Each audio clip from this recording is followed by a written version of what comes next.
donen aquesta oportunitat de compartir la memòria dels nostres avantpassats, sobretot en la campanya aquesta que estan fent de donar veu a les veus silenciades, que és molt important. I a vosaltres, doncs, això, agrair-vos el fet de poder venir en aquesta ruta. Som molt que ens llegirà... Que consti que vull dir que per què? Perquè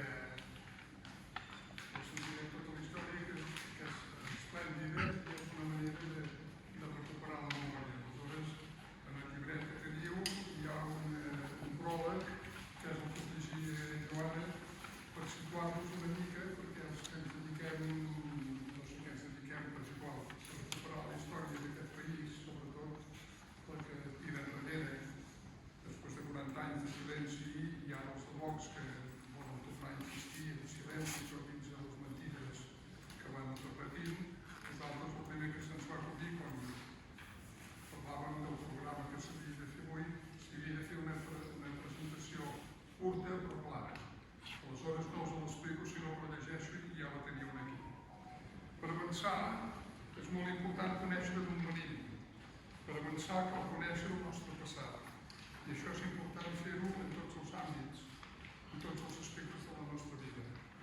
És fàcil fer-ho en aspectes agradables, per exemple, en rutes pedagògiques, però també cal fer-ho en temes durs que sovint han passat desapercebuts i formen part, ens agradi o no, de la nostra història col·lectiva.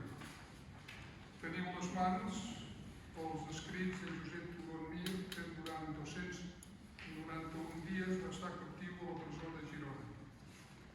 Del febrer al novembre del 1949.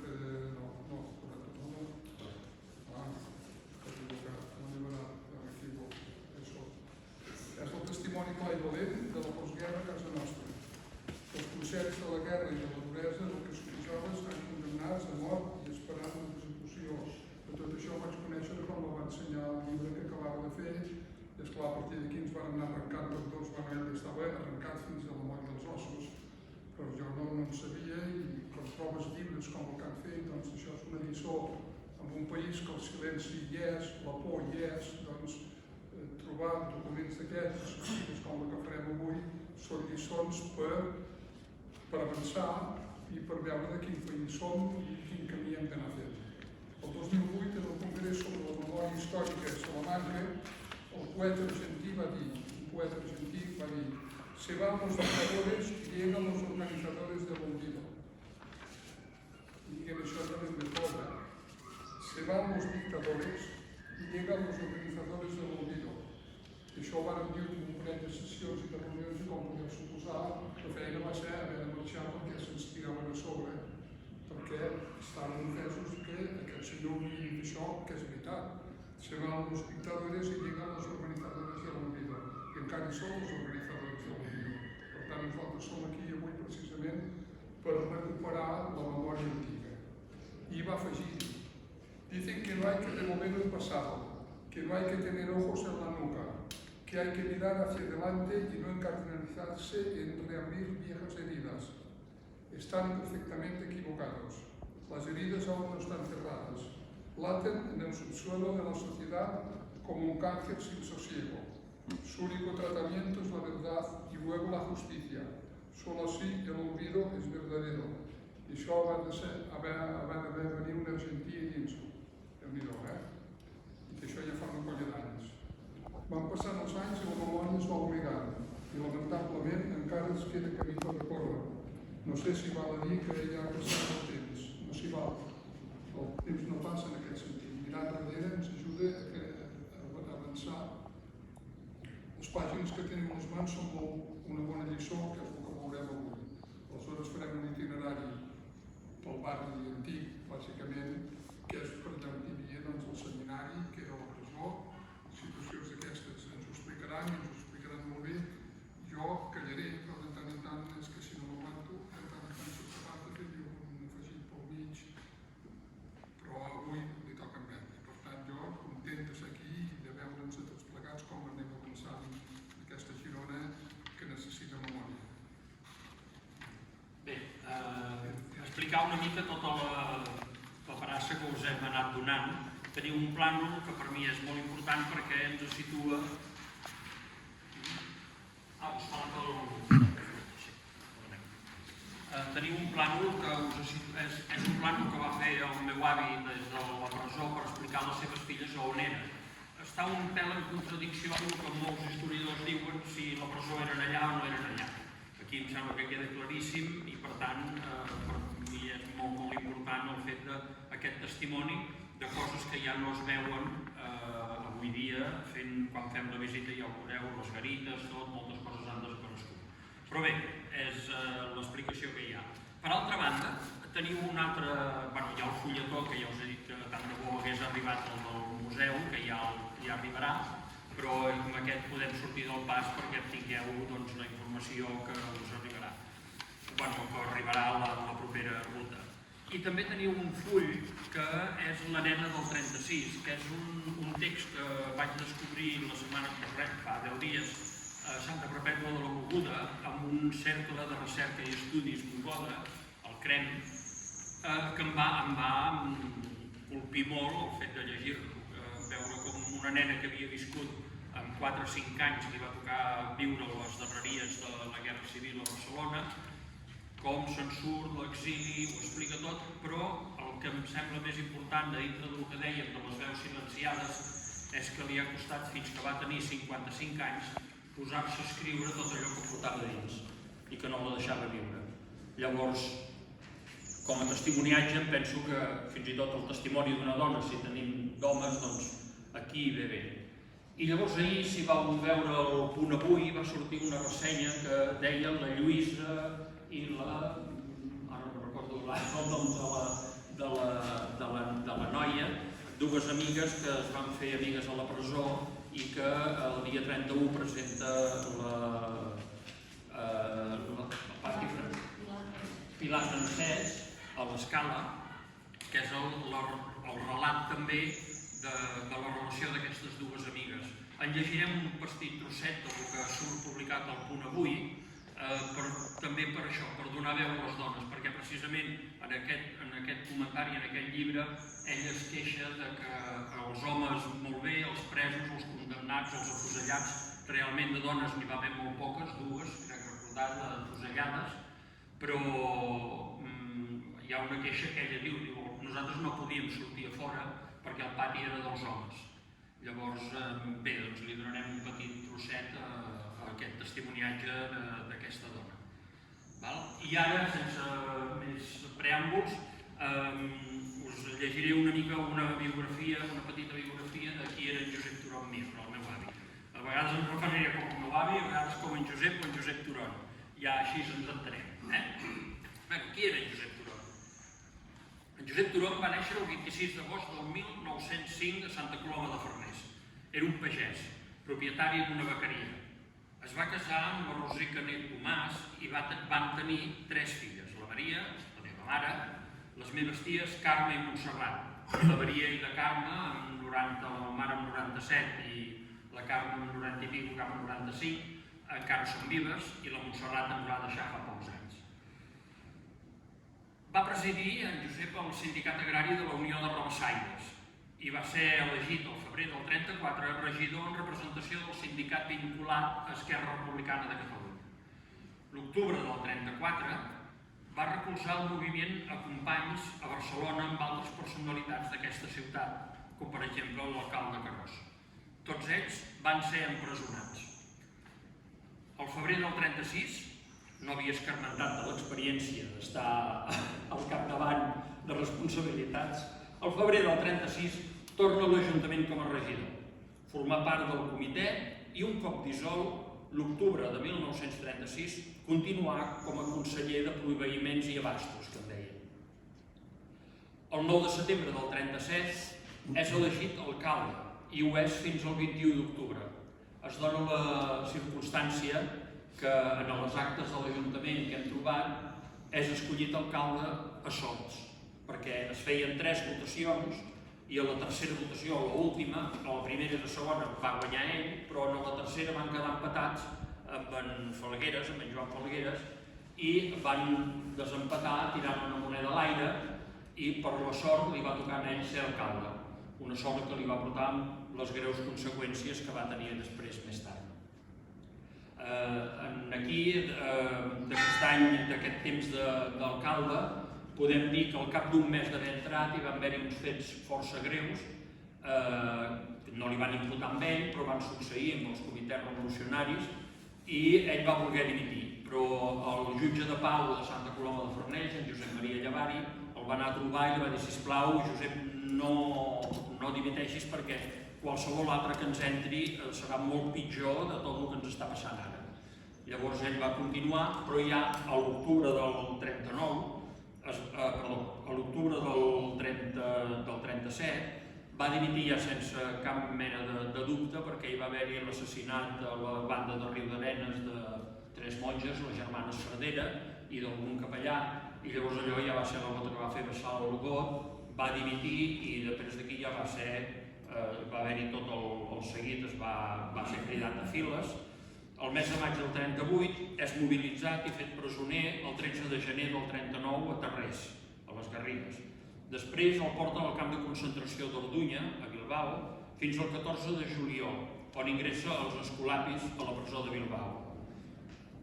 I l'1 de gener entra a la presó de Girona. Aquí hi ha un període molt clar, sabeu que el seu amic amb qui tenia aquesta correspondència clandestina que parlarem era en Josep Alsina, un músic de Santa Coloma, i es dona la casualitat que mentre era a les presons de Bilbao, el secretari, podríem dir, de la direcció de les presons era en Josep Alsina, que sabia força de lletra i de temes administratius, era periodista, a més de músic, i cada vegada que arribava un escrit d'en Josep Turon anava a petar en el piló de baix i va estar així molts mesos escamotejant totes les feines que hi havia de la Falange a Santa Coloma per cridar-lo i per poder-lo jutjar a Girona.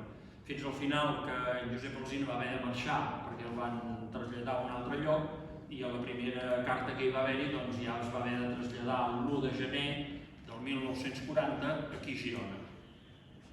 És jutjat el 21 de febrer del 40 i condemnat a mort. Aquesta pena és commutada 3 vegades, una per la reclusió perpètua a 30 anys, com dèiem, la segona per la de 15 anys i l'última per la de 12 anys de presó. Els avals fets per persones de Santa Coloma el van ajudar molt. Va estar a la presó de Girona, a la Model de Barcelona i finalment, per retallar la condemna, al camp de treball a Gardeny, a Lleida, on va treballar amb altres presoners en la construcció de la ciutat militar del Caudillo. Va sortir en llibertat provisional l'11 de gener del 44 i tornar a la seva ciutat on fou nomenat, ves per on, per les nacionals, president de la Hermandad de Labradores y Ganaderos, degut als seus coneixements en agricultura. Les persones que van conèixer Josep diuen que era un pagès il·lustrat. Era una persona que sempre tenia ganes d'aprendre, d'avançar. Era molt aficionat a la fotografia, a la lectura, als avions. Ens ha deixat unes quantes fotografies fetes amb la seva càmera i que avui moltes d'elles estan en l'arxiu de Santa Coloma i a l'arxiu comarcal i en molts llibres de divulgació sobre la Guerra Civil que la meva mare ha cedit. Era un pagès intel·lectual que va intentar ser just i bon republicà. Abans de ser incorporat a l'exèrcit estava construint un tractor oruga. Malauradament, les venjances d'unes quantes persones de la seva ciutat li van fer passar uns anys terribles de reclusió i de treballs forçats. Gràcies a les seves germanes, que van demanar ajuda a molts llocs, va poder salvar la vida amb nombrosos avals firmats per persones de Santa Coloma. Molts dels seus companys no van tenir aquesta mateixa sort i el president Quim Torra ens va comentar, diu, he llegit gairebé tots els actes que hi ha dels judicis sumaríssims, diu, i en Josep Turon és un dels presos que té més i més avals de gent tant del bàndol nacional com de gent del poble que es comprometen per ell. Durant la seva estada a la presó va mantenir correspondència clandestina amb un altre pres de Santa Coloma, en Josep Alsina. Les persones condemnades a mort a la presó del Seminari de Girona estaven totalment aïllades dels altres presos. En Josep estava al segon pis, tercera cel·la. Quan el deixaven sortir al pati, amagava les seves cartes a les escletxes de la paret. I quan els altres presos sortien al pati, un amic comú recollia discretament la carta i la donava a en Josep Alsina. En Josep Turon va escriure 35 d'aquestes cartes, del 25 de febrer de 1940 al 14 de novembre del mateix any. Va estar, doncs, condemnat 290 dies, condemnat a mort. A través d'aquestes cartes, en Josep ens deixa un testimoni colpidor i viu de la seva estada en aquesta presó. Jo diria que l'originalitat d'aquestes cartes són que, no com molts altres escrits que estan fets a nivell de diari o de repàs de la memòria o memòries del temps que s'han viscut a la presó o en camps de concentració, aquestes eren, jugant-s'hi la vida als que hi participaven, eren correspondència escrita en el mateix lloc, en el mateix moment, el dia després de ser cridats companys a afusellar-los. En fi, és molt colpidor i si no teniu el llibre us recomano que el llegiu. Us volíem dir ara també, llavors ja començarem la ruta, unes paraules que el president Quim Torra ens va posar en el pròleg. Són aquestes. Només centrant-nos en els consells de guerra sumaríssims que van endegar-se a Catalunya, la xifra fa més alta. 82.000 persones, de les quals 4.411 serien condemnades a mort. Tot i que els afusellats finalment fossin 3.358 per commutacions de penes o d'indults. Si anem desglossant les dades per províncies, 7.125 persones nascudes a la demarcació de Girona passaren per un consell de guerra. Com és segur, arran de l'aixecament feixista, arrenquen uns mesos revolucionaris a tot el país. La Generalitat queda com un poder residual davant de la força del moviment anarquista. Arreu, els comitès revolucionaris prenen el control de les poblacions i arriba una brutalitat que no es pot justificar de cap manera, cometent-se milers d'assassinats de religiosos i de persones considerades de dretes. És difícil d'establir amb exactitud les execucions revolucionàries a cada poble. Però com diu la professora Conxita Mir al llibre La repressió franquista als països catalans, inicialment les explosions espontànies de violència es potenciaren amb les accions repressives exercides per militars de grups i organitzacions polítiques amb directrius que de cap manera no són imputables a les institucions republicanes. Aquestes, un cop refetes de l'ensurt, no només condemnaren públicament els excessos, sinó que tractaren de posar-hi fi, alhora que facilitaren la fugida a l'exili de persones perseguides pels revolucionaris. Per contra, la violència coetània colpista va ser concebida com un instrument al servei de la destrucció de la democràcia parlamentària, pas previ a la imposició d'un nou ordre social. Ara farem una mica un resseguiment del vocabulari que feien servir, la jerga que feien servir a dintre de les presons. El motorista era el funcionari del govern militar que portava les ordres d'execució i tothom estava pendent de quan arribava la moto, perquè si arribava la moto volia dir que hi havia afusellaments. La nevera són les cel·les de la presó de Girona on vivien els condemnats a mort. Una ràdio és un escrit o una carta clandestina que escrivien els presos. Una picada era treure de les cel·les els condemnats que eren afusellats la matinada següent. Palestina era el cementiri de Girona, a les tàpies del qual eren afusellats els condemnats. Governadors es refereix a que l'ordre d'afusellament arribava a la presó per un motorista del govern militar. La bandadera era el que portava els encàrrecs fets a l'economat. Redempción és la revista setmanal que s'editava a Madrid, escrita i impresa per presos i destinada expressament als presos. El vigia, o el vigilant, era un pres que espiava amb un mirall el que passava al passeig, exposant-se moltes vegades a que l'enganxessin. I fins i tot, com que van veure que ho miraven, els hi van posar un tap de fusta i tot i així, a través del tap, feien un mirallet per veure qui sortia de les altres cel·les. I bé, sense més... Només una referència, fa una colla d'anys, a França, va sortir un llibre publicat sobre temes de la guerra i així, que hi ha una fotografia preciosa que es veu 12 capellans bascos que els porten a fusellar en França. Ho dic només per anar trencant esquemes que uns són els bons i els altres són els dolents. L'única cosa que hores d'ara encara no sabem si es va matar per bascos o per capellans, però va ser aquest senyor. Molt bé, doncs ara anirem, la ruta que farem és, ara anem al Palau de Justícia, que és la casa Pastors. D'allà pujarem cap a el que seria Sant Domènec, baixarem pel costat fins al pati del seminari, al carrer del costat. D'allà passarem per davant del que eren les cel·les de la presó i explicarem contingut. I després l'últim punt que farem serà davant de la pujada de l'església de Sant Martí, a les escales. Allà ens estarem una estona comentant tots els temes. El recorregut de fet acaba al cementiri, però és impossible, bueno, és impossible, creiem que seria abusar un cop arribats allà anar caminant fins al cementiri o fer un trasllat que seria gairebé impossible de gestionar. Llavors us convidem a que quan acabeu, si teniu temps, aneu al cementiri on podreu veure el memorial que hi ha destinats al tema dels represaliats. Ja ho anirem comentant perquè quan acabem precisament parlarem d'aquest punt i us donarem més informació. Doncs ara així, anem cap al Palau de Justícia, la Casa Pastors.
I la Casa Pastors, als anys 30 i pico, 40, a la part de dalt podeu veure posava el Palau de Justícia de Girona. Doncs el recorregut que hem fet per aquí, per al carrer de la Força, era el que feien normalment els presos lligats per parelles, els portaven escoltats per soldats fins aquí al Tribunal de Justícia i un cop condemnats, havien fet el judici, tornaven pel mateix carrer cap a la presó, al seminari. De tot això no hi ha cap fotografia, no se'ns la cap. I de la presó seminari de Girona encara menys. N'hem buscat tantes com n'hem pogut, però només n'hi ha una de l'any 32 quan hi havia l'antiga presó de Girona a la casa que és al costat del seminari. Hi ha un text que us llegiré ara que és d'un escrit de Gerard Baquer que es diu Girona 1939-1953, exili, repressions i complicitats, i són testimoniatges de la repressió quotidiana. Ell comenta: els consells de guerra que van actuar a la demarcació de Girona van dictar un total de 514 penes de mort, entre el 39 i el 45. El major nombre de fusellats va tenir lloc durant l'any 39, any en què van ser executades 369 persones. Un estudi sobre les penes dictades a Girona estima que les més dures, la condemna a mort i la reclusió perpètua, van ser les més habituals. Juntes sumen un 46% de totes les penes dictades. El primer full dels escrits d'en Josep Turon, sense data, però probablement de primers de febrer, quan ell va entrar el 1er de gener del 40, doncs a primers de febrer contem que va escriure això. perquè devia ser després del judici. L'informe del relator fou molt lleuger. Sembla que s'eviti parlar-me de res que pugui semblar una taca. L'acusació és d'izquierdista i que pels càrrecs exercits puede considerar-se responsable de tot el del poble. Per l'interrogatori, al final, em digué que dues persones de solvència ho tenien declarat així. De mentides sou dues, de petites, però perilloses, com un peó al costat d'un rei, que fue nombrado concejal después de las elecciones de febrero del 36 y que, sent president del sindicat, habiendo dado conferencias a los socios sobre temas agrícolas. Desmutin el manifest. Com ja preveia, impotents per nomenar els càrrecs un per un, diuen varios, diferentes, diversos, i res de la federació, ni de fora del poble, ni dels meus escrits. L'esperit del fet és no dimitir dels càrrecs a cada atropell que es feia. Si em descuido em deixen sense poder al·legar, doncs m'havien passat per alt. Aquí en Josep Alsina, quan ell va passar a màquina tots aquests escrits, hi posa un comentari a la carta del 25 de febrer, que és la primera carta que hi ha. El secretari de l'Ajuntament de Maçanet de la Selva, que era íntim amic de Lluís Mont, per ser també de l'esquerra i que també estava pres a la presó de Girona, malfiança de les acusacions que sobre ell li podien fer, em comentar que en Mont, ja condemnat a mort, i des d'una finestra que donava al pati va aconseguir parlar-hi i que aquest li digué: Enric, no te'n fiïs d'aquesta gent, no et passi com a mi, que cregut d'aquelles paraules de Franco, el que no tenga las manos manchadas de sangre no tiene nada que tener. Són molt dolents. Amb aquestes paraules demostrar que estava segur que la fusellaria. Doncs ja en el judici, veient la comèdia tràgica que eren els judicis, quan li van preguntar si tenia quelcom per al·legar, va arronsar les espatlles sense tornar a contestar, com volem dir, no val la pena, feu el que vulgueu. En Josep Alsina també ens parla en els comentaris del seu judici, i diu així: el fiscal va cridar el meu nom i quan vaig posar-me dret em mirar i digué: senyores del tribunal, aquí tenemos a un periodista. El fiscal va començar a anomenar els càrrecs, que en definitiva eren de ser contrari al moviment nacional. Jo vaig reconèixer que efectivament havia escrit articles contraris al moviment, però només reconeixia els que anaven signats per les meves inicials, J.A. També vaig reconèixer que era afiliat al PSUV i a la UGT. Vaig puntualitzar les coses que vaig trobar incorrectes i vaig negar algunes acusacions falses o exagerades, com que l'esmentada Junta d'Enllaç Sindical tingués cap potestat per poder alliberar persones empresonades, competència que era exclusiva dels comitès revolucionaris. En Josep Alsina va poder defensar-se. Molt poques persones ho van poder fer. Els judicis estaven preparats, les sentències decidides i no deixaven parlar els acusats. El 27 de juny de 1940, en Josep Turon escriu a l'Alsina i diu: altra vegada t'escric amb el cap una mica espès. A la picada vinent, si puc escriure't, encara ho estaré més, ja que aquesta nit han encetat els jutjats el mes de febrer, del dia 2, i per tant, a la vinent estaré a la porta.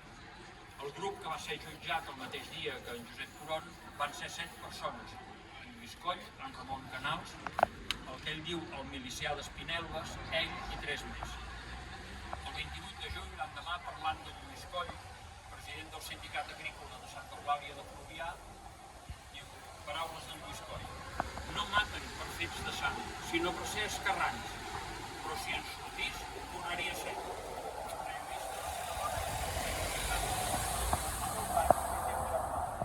Vam venir junts de Barcelona a Girona, i junts vam anar a judici, i lligats també junts en vam tornar. Si hi ha algun comentari aquí, doncs pugem ara cap a la plaça de Sant Domènec, que hi ha l'edifici de les Aigües. D'acord? Algun comentari, alguna cosa? Molt bé, seguim.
Aquesta va ser al març.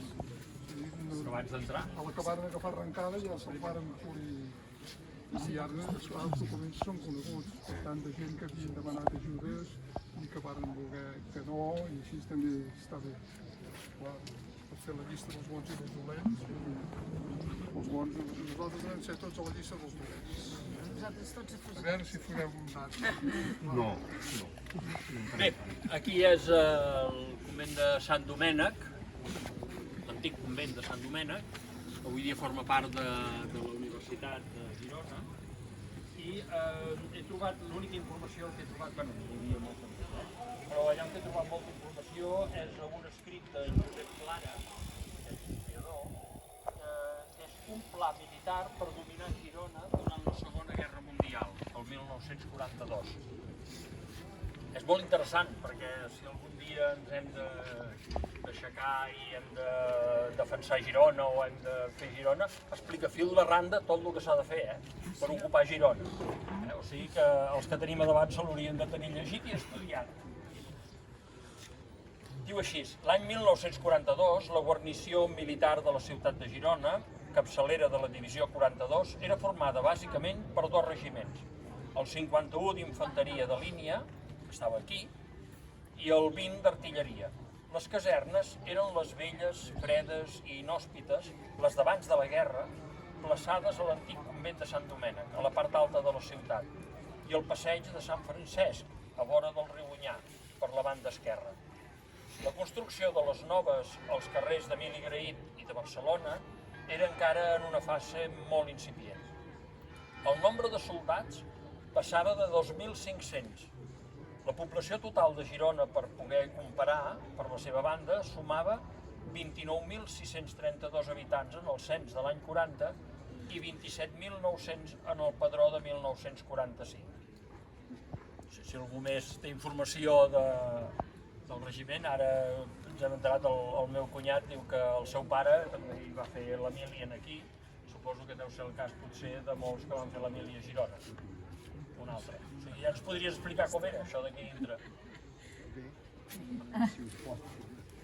Bé, a veure, els que us coneixeu ara, alguna pista pot haver-hi, però avui és molt diferent. La pujada de la mateixa, tot el claustre,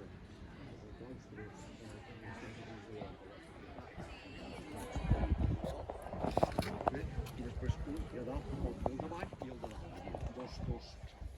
Allò era el pati de fer exercicis de gimnàstica al matí. El que és aquí la sala d'actes, la sala que fan concerts i això, està totalment encodat, i d'alguna manera quan ens venia bé, quan ens tocava quedar-nos aquí de Mili, després sortíem fins a les muralles i anàvem, ens passejàvem per tot aquí al darrere, la casa i tot això d'aquí al darrere, que servia com una cosa totalment acomodada. Ja es veia a dintre que tota la part noble del claustre i de l'església allà on és aquesta ara. I si els hi venia bé fer una obra que sigui tota, després un altre costat, que eren els pocs, eren els pocs. Fer una actuació, les picaven a les picaven a les bòbiles, o picaven a els arcs i tot això, i feien el que els hi venia bé. Deixava totalment deixat. I la nostra escapatòria, quan ens quedàvem per aquí, era pujar una mica d'escaletes fins a dalt del mig de la muralla, que sobretot hi havia la torre aquell de, no, predicadors no, la torre del final de tot Bodona, que dona cap a les Pedreres. És la que hi ha aquí davant, no? Allò estava, no hi havia l'entrada,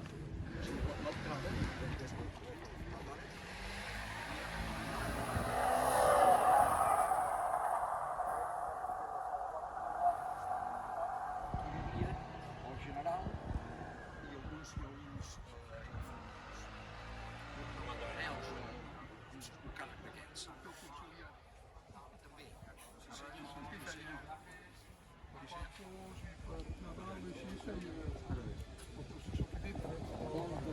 Al davant d'aquesta escala, d'aquesta pujada, a mà dreta, que és un replà, en el seu dia jo no sé en quina època, però jo vaig veure aquest gat, hi havia un camp de tenis per jugar a les filles en general, a futbol en general, i després unes arcades gòtiques que els havien desmuntat, jo penso de... Aquí va, no som, no estem anant nosaltres avui.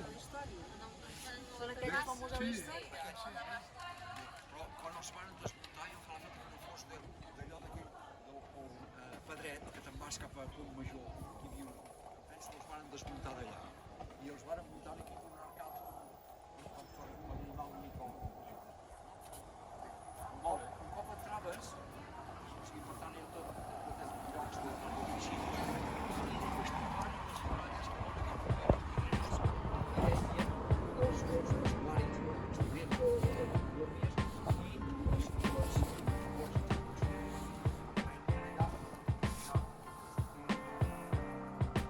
Estupendo.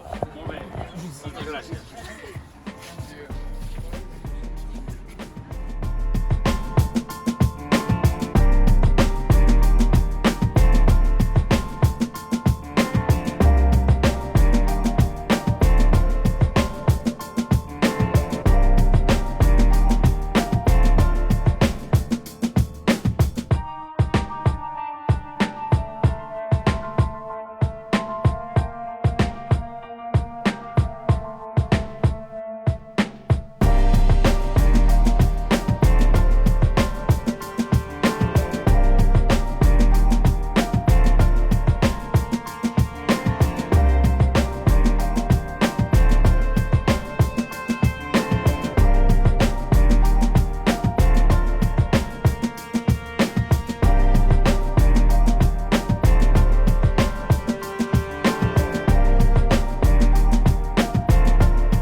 Sí, els 40 començaments dels 50, els més avall,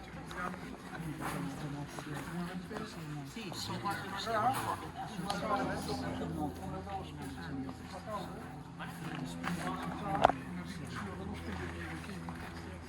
li va enganxar. Sí. I resulta que era d'un noi que estava malalt, en aquell moment havia anat a fer un motiu. Ostres, quina sort. És que no sé que va ser Això, s'ha d'anar sempre amb la posa una peça que va ser així, aquest és fet els curts del 47.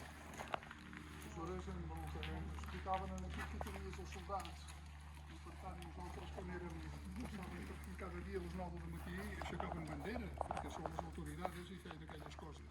I nosaltres des d'aquí, de tant en tant, ens escapàvem i dèiem coses i ens denunciaven perquè teníem un pòster d'en Raimon o de... del Che Guevara. No, aquest ens el passaven per dintre, que estic parlant dels anys 60, Tot això era pira. Bé, el pati de la presó, o el pati del seminari, és aquest. Jo entenc que les parets devien ser com aquelles de pedra o una cosa així, perquè si no, no s'entén que m'haguessin coses a les escletxes de la paret, Bé, us llegeixo una carta. Bé, ja ho veureu quan sortim. Aquí es veu, aquí dalt hi ha una de les garites que controlaven el pati. Ara quan sortim ja la veurem. Des d'allà es veu bé, però en principi era aquí dalt. Quan vaig tornar, escriu en Josep Turon, el 22 de juliol, ens hem de fer el càrrec que ja estaven afusellant els companys del seu judici. Quan vaig tornar del pati vaig preguntar-me concirós si se n'havien endut algun dels del meu judici. Em diuen que l'únic que s'han endut estava a la primera cel·la i era de Sant Daniel, o de Sant Aniol. El cert és que avui som dilluns i en aquest moment no recordo haver vist encara el milicià d'Espinelves del meu judici. Això em fa dubtar de si he usat bé la paraula serenitat les moltes vegades que l'he usat definint estats d'ànim aquí a la nevera. L'arxiver de Santa Coloma, amb un text d'introducció que feia un escrit d'un dels quadernos que editava l'arxiu, diu: els condemnats a morts es trobaven a l'edifici de la presó de Girona totalment aïllats de la resta de presos, que estaven tancats al seminari. Edifici que feia de presó provisional just al costat. En Josep Turon es trobava al segon pis, tercera cel·la. Deixava amagats aquests escrits en les escletxes de la paret del pati quan sortien a estirar les cames de 2 a 3 de la tarda. Quan els presoners sentenciats a mort tornaven a les seves cel·les i els presoners normals entraven al pati, un amic comú recollia discretament la carta i l'entregava al colomenc Josep Alsina, que escrivia una nota de resposta i la feia arribar a en Turon. Evidentment, aquestes notes de resposta es destruïen perquè hauria sigut un compromís massa fort per un condemnat poder tenir un escrit d'aquests. En principi, sobre el pati el que tenim és això. Hi ha més informació ara quan arribem a davant del que podrem veure el que eren les cel·les. Això era el pati de la presó, doncs? Això és el pati de la presó. Aquí era on sortien. Aquí hem de comptar que es movien... Sense això, Es movien... sense això. 3.000 presos. 3.000 presos estaven aquí. I les dones no tenien permís per sortir. Van estar sempre tancades. Sortien només quan els venia a visitar algú. Llavors podien sortir allà on estaven, hi havia unes reixes, i tu estaves, podríem dir, a la Carme, i la presa estava en aquest costat, i era l'únic moment que podien sortir de la cel·la. O sigui que ho passaven força mal. Sí. No en van assassinar tantes, no en van afusellar tantes, però... I és incomprensible també, dels 500 i pico de condemnats afusellats, gairebé 250 eren pagesos. Quina por, no? Pagesos, és a dir, què hi podia fer? Però esclar, aquell temps podia ser pagès, però era gent compromesa, gent amb formació i gent amb ganes de treballar per la terra i es comprometien. Això era el que els va costar la vida. I els va costar la vida també perquè no van poder replegar en els que havien fet tots aquests crims i es van menjar amb els que tenien al costat, amb els que no van menjar. Aquí, aquesta banda d'aquí, quan la van fer, hi havia 200 estudiants, seminaristes en deien, però no tots per ser capellans, això molts de pobles petits, el rector que feia, aneu a estudiar, perquè en el poble ja no tiraven més, i aleshores venien aquí, alguns es van quedar de capellans i altres van... Aquí hi jugàvem els seminaristes grans, aquí, eren 100, aquesta banda hi jugàvem aquí. Al darrere d'aquesta paret hi ha un pati que és la meitat d'aquest, i allà hi jugaven 200 seminaristes. Un miracle, diguéssim, perquè esclar, 200 allà jugant a futbol tots junts, uns jugant així i els altres jugant així, això cada dia no hi podien, deixem-ho córrer, però corrien així. Fa uns 30 anys, 20 anys que ja no hi ha seminaristes. Hi ha el rector del seminari, però no n'hi ha. Si cas ara per estudiar a Barcelona o en altres llocs, però aquí ja no queda. Sí que hi ha, mireu aquests cotxes, deuen fer un concurs aquí a la biblioteca, però a més continuen fent cursos de formació i llocs per investigar que hi ha aquí. Per tant, els dies de cada dia a la tarda trobaríeu l'espai aquest obert perquè pots... Però no hi ha res més. Després hi ha un tresor esplèndid que no coneix ningú, que és la biblioteca d'aquesta casa. Hi ha peces del segle XII i del segle XIII que són una meravella. Una meravella. I els guarden i no els ensenyen. La setmana passada ens el van ensenyar 3 o 4 que ho varen demanar-ho i precisament per això podem dir que no els ensenyen. Perquè no els ensenyen, si són, és una relícia esplèndida. Algú algun comentari o algun...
Aquest és el carrer de la Llebre. Són 173 graons, més que els que hi ha a la catedral. Llavors, aquí sembla que només n'hi ha 4, però és aquest d'això, i baixa, i torna a tirar, i... N'hi ha, Val? Què feien els familiars? Bueno, molts dels familiars, no diré que ho fes tothom, però era la tècnica que es feia, i un cop eren aquí, de fet, ja gairebé podíem veure les primeres finestres de la presó sense que els sentinel·les que hi havia a banda i banda els poguessin veure amb ells. Val? Per tant, passaven tot aquest tros d'aquí i si algun pres ja els veia, deia ve la teva família o ve d'això, ja es coneixien més o menys entre ells i es feien córrer la veu. Val? Però després de fer tota aquesta pujada. Bé, i no en parlem d'això, el meu avi li recomana a la meva mare, que en aquell moment tenia 14 anys, li demana, diu, home, no vinguis amb autobús, agafa la bicicleta i puja fins a Girona, que faràs exercici i no gastarem tant. Per tant, imagineu-vos, amb 14 anys, a quin dels vostres fills li diríeu, agafa la bicicleta de Santa Coloma i vés-te'n a Girona. Però abans era el que feien, eren altres temps. Doncs bé, aquí era més que res per tenir una perspectiva del que era la nevera que hi ha allà davant. Podem anar cap allà.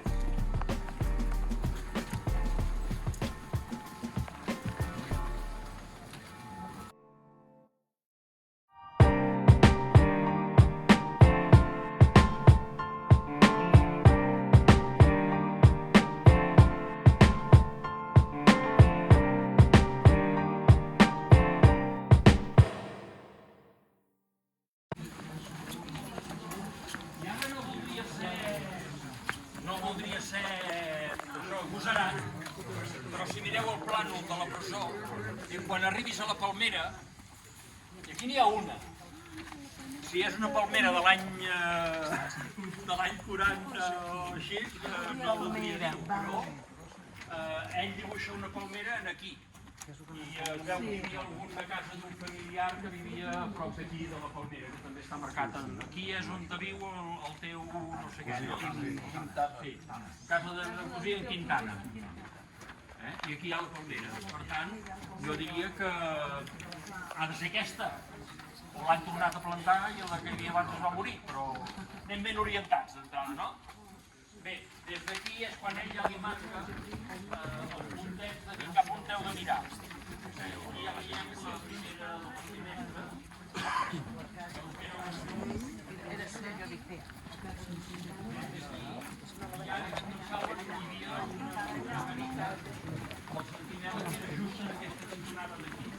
Per tant, des d'aquí ja els sentinel·les els podien veure.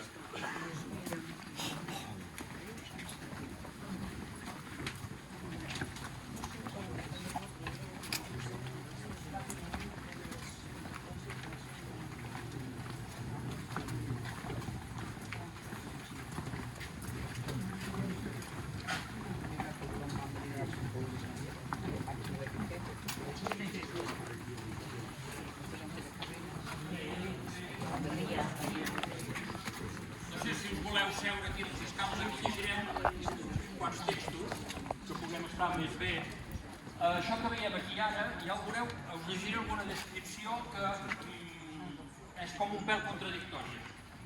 Aquest edifici d'aquí era l'antiga presó de Girona. La veurem fotografiada del Memorial Democràtic que hi ha aquí baix, de l'any 32, és a dir, en temps de la República, era l'única presó que hi havia a Girona, era aquest edifici d'aquí. Llavors, sembla com si hi ha un malentès perquè diuen a lo que era l'antiga presó hi havia la nevera i a la nevera hi havia 5 celdes, totes 5 tenien sortida al carrer. Aquí tenim 3 forats aquí i 3 forats a dalt, era impossible que això fos la nevera. Però tant en Josep Alsina com els arxivers com d'això, suposo que llegit uns de l'altres, posaven la nevera aquí, però en canvi el meu avi té molt clar i en el mapa el podeu veure que ell estava a la tercera, en aquesta cel·la d'aquí. La fotografia que veureu en el llibre està feta des d'aquella finestra que està oberta a dalt.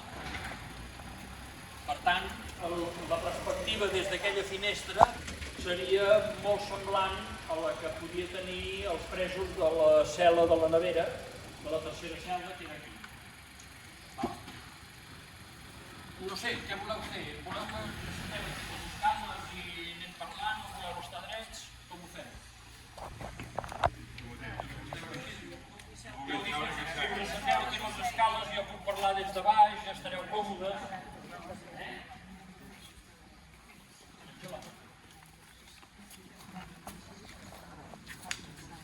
Podeu triar les branes, no sé. Sigueu bons.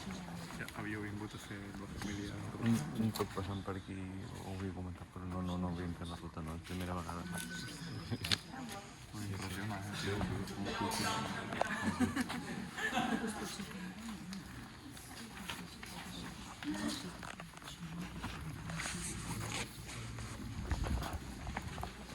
S'anomenaven primer, segon i tercer pis. I als baixos hi havia l'església on els presos hi estaven materialment amuntegats, sense serveis sanitaris de cap classe. I com que a la nit es tancaven, havien de fer les necessitats en uns grans llibrells que a vegades, a l'estar plens, vessaven els líquids fins on hi havia els que dormien, que havien d'aixecar-se i passar la nit a peu dret. Els que eren músics de professió ens reuniren en una sala a part i allà pot dir-se que la vida transcorria sense els inconvenients d'estar amuntegats els uns sobre els altres. Doncs crec que vàrem arribar a ser-hi uns 3.000 presos de tota la província. Fins i tot hi ha alguna nota en algun lloc que diu de fet eren 2.999 i en van detenir un que correria pel carrer i el van fer entrar. Això ara diem acudit o diem una dita que es diu. Aquesta tensió vers els músics era deguda que a totes les presons hi havia l'ordre de donar alguna distracció als presos i així, els presos i els directius que durant el diumenge els feien tocar ball i venien a ballar tots aquí dins. I així ens feien tocar concerts de música clàssica o de ball els diumenges i les festes. Ara l'Àngela ens llegirà un text sobre les dones a la presó que l'hem tret d'aquest article que us he comentat que va sortir ahir divendres sobre el llibre de la Pilar Francesc que es diu La Lluïsa i la Rossi, amistat a les presons de Franco.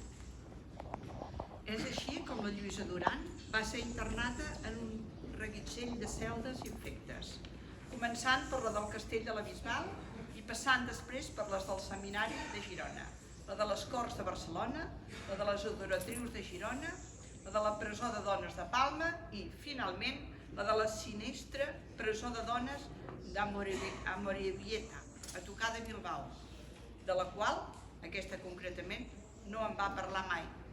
Les mateixes recluses, de talla francès, l'anomenaven el cementiri de les vives.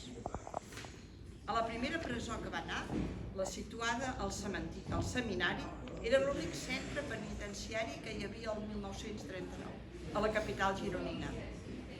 Com deixa constància la mateixa reclusa, menjaven un aigualit plat de sopa a cada àpat, i la família els havia de menjar i roba neta. I encara pitjor, no sortien mai de la seva celda, només els dies de visita. El pati estava reservat als homes. D'aquest pas per la presó gironina es conserva una carta on acusa un cunyat seu, Eladio Rodríguez, de no moure ni un dit per ella, tot i ser un funcionari del règim. Allà va estar-hi del març del 39 al febrer del 40, per anar després a una presó més gran, la de les Corts, una presó provincial femenina en actiu fins l'any 1978. Allà on ara hi ha els magatzems del Corte Inglés. Amb una capacitat per 500 recluses, hi van arribar a encabeir 2.000, en unes condicions higièniques deplorables.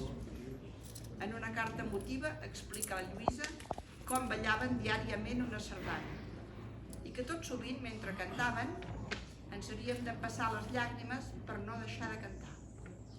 Això mentre en Gaietà no podia venir-la a veure, perquè el bitllet costava una petita fortuna. Sí que ho feia una altra seva cunyada, que a través de la filla infiltrava una pega dolça perquè les monges que les custodiaven feien els ulls grossos.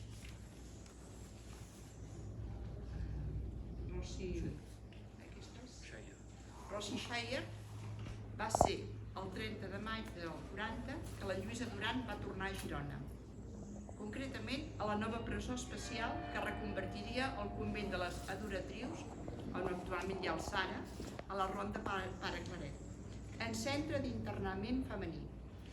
Allà va coincidir amb una persona que marcaria la seva vida, Roy Sacher, una de les 3 jueves que hi serien empresonades, amb qui congeniaria i s'ajudaria en tot moment, forjant una amistat que duraria tota la vida. I com s'esplaia l'autora, la que deixarà petja d'aquesta vilesa que van patir elles i tantes dones en un article que escriurà el seu marit, l'any 41, en una revista de relleu internacional. Bé, parlem ara de les cel·les. Referent al mapa, aquest mapa de situació que us hem donat, veieu que darrere sembla que estigui escrit i realment hi ha una nota escrita a la part de darrere del paper, que diu així: volguda filla, ai carat de dones, la culpa és vostra de no fixar-vos en el que us dic. Ja us havia dit, primer que demanéssiu a la tia Maria que us expliqués on era, doncs li vaig fer enviar un dibuix com el del darrere. Segon, us havia dit diverses vegades que si passàveu ho féssiu entre 11 i 12 i vàreu passar a totes les hores menys aquesta. Tercer, us vaig dir que era el carrer que en diuen de la presó i us va semblar que era qualsevol carrer de cap a la presó. I quart, us vaig encarregar que al venir a la visita preguntéssiu a qualsevol dels homes o dones que venien amb vosaltres a visitar els penats, que us ensenyarien al costat a on donaven les finestres de la nevera, que tots ells sabien i us ensenyarien a on eren. I com no vàreu fer res dels meus encàrrecs, em vàreu privar de la gran satisfacció de veure-us a totes juntes passant pel carrer. A veure si ara, amb aquest plano, m'entendreu. I has de saber que m'exposo molt més enviant-vos aquest dibuix que no pas mirant tot el dia per la finestra. S'ha de saber que mirar per la finestra tenia un risc, que tant el sentinela d'aquí com el sentinela de baix, si els veia, els disparaven. Amb el fet que es narra en algun altre lloc que un que li havien commutat la pena de mort al matí mentre s'estava pentinant per sortir de la nevera, el sentinela el va veure, li va disparar i el va matar. I li van donar un mes de permís al sentinela. Suposo que l'entendreu bé. Les línies de punts és la direcció a on heu de mirar des de la primera, que és darrere la paret del jardí, des de la palmera, que és darrere la paret del jardí. És a dir, aquest camí que hem fet és el que està marcat per mirar cap allà. La fletxa és la finestra del segon pis on em veureu. La creu és allà on dormo i tinc el matalàs, a on sempre estic estirat, assentat. Tingues cuidado que ningú us el vegi, doncs és perillós fer o tenir plànols. Així doncs, si el trobessin, es podrien pensar vés a saber què. Lo millor és que el feu malbé. Ja veieu que li van fer ben bé cas. Bé, ara la vida a les cel·les de la presó, sabeu que tenim molts testimonis de condemnats que una escletxa d'una finestra on entra el llum és per allà per on poden escapar-se per poder-se alliberar internament. Però aquí fa un pèl de fredat veure la serenitat amb la que tots més o menys van fent, comenten, juguen, es diverteixen, ballen, salten, s'enfoten els uns dels altres, i aquí hi ha 4 mostres de l'entreteniment que tenien a la presó. Aquí a la celda hi ha un veritable taller de pataques de cartró i palles de colors, polvoreres, joiers i marcs o suports de retrat, artísticament fets amb cartró i paper de barba, teixit, envernissat o pintat. N'hi ha algun que fa veritables obres d'art. Amb el temps potser n'aprendré. Això era el 2 de març, feia un mes que era a la nevera. Carta del 5 de juny. Però la sorpresa la vaig tenir jo quan l'endemà al matí estava ensenyant a en Sebastià Montoriol de Vilallonga de Ter, que és paleta, la manera de servir-se d'una taula de pesos específics. Fa uns dies vaig fer llum en una discussió sobre el pes de 2 boles del pati i ningú creia que la grossa pesava més del doble que la petita. Ho vaig fer-ho sense altra balança que un doble centímetre. Que un doble decímetre, perdó. Ell sempre estava encaboriat amb els seus càlculs i les seves coses i les seves peces per fer el tractor i com se'n sortiria tot plegat. El 22 de juliol ja estaven cridant els del seu judici. Ahir, un de la seu de segona ens va deixar una novel·la. Un va dir comentant-la: «Puede leerse. Aquí cualquier cosa es buena y atrofiarse intelectualmente es una ventaja». Aprofitant l'ocasió per dir-ne una que donés peu a satiretes i bromes entre els de la celda, afegeixo: «Yo no tengo bastante con atrofiarme yo, sino que hago lo posible para atrofiar a los demás». I l'altre em contestà ràpid i contundent: «Pues hace usted una obra de caridad». Cançons.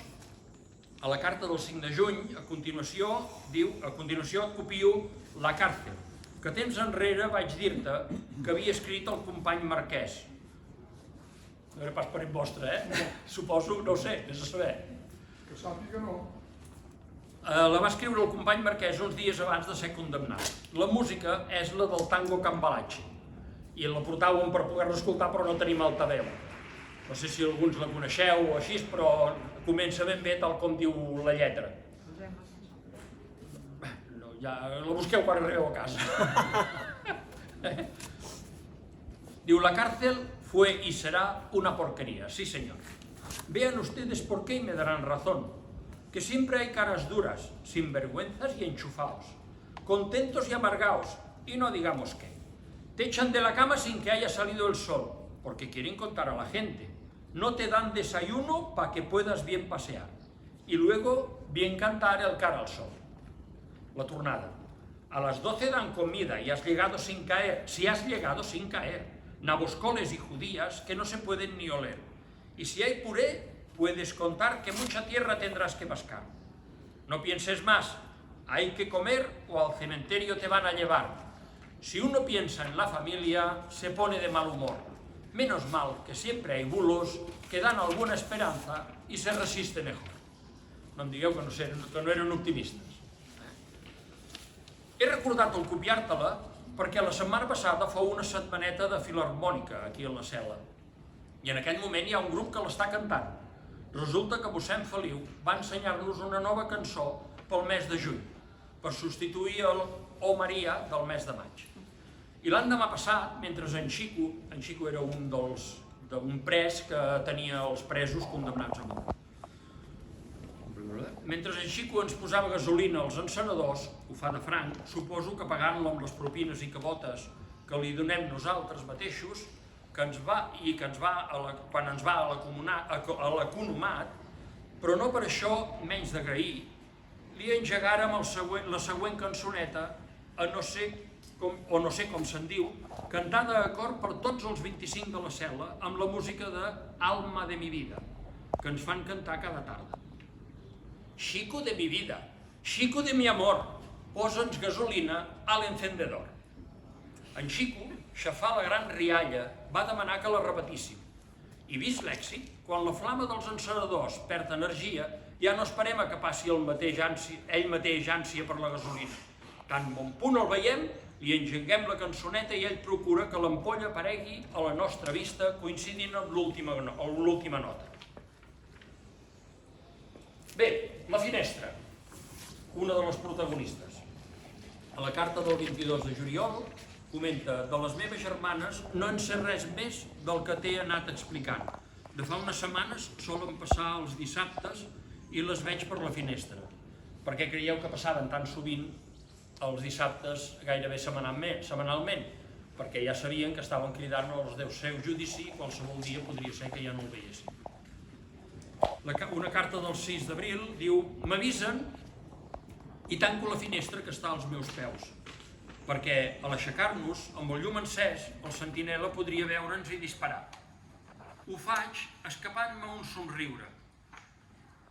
Precaucions contra les bales en aquesta situació, com s'arrapa el cos a la vida fins l'últim moment. Els sentineles, també uns bons protagonistes. A la carta del 27 d'agost.